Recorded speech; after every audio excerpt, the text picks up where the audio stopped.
You ask Tiger to solve. This deals with linear equations with one unknown. The final result is x equals -24. Let's solve it step by step. Group all constants on the right side of the equation. Subtract 1/3 from both sides. Combine the fractions. Combine the numerators. Reduce the zero numerator.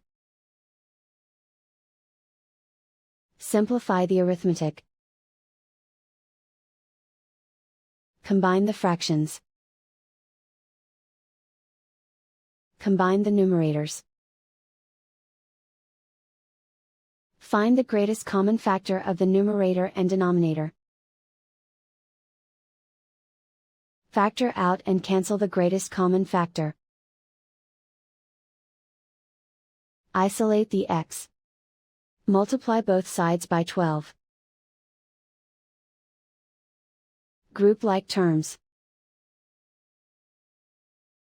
Multiply the coefficients. Simplify the fraction. Simplify the arithmetic. And so the final result is x equals -24.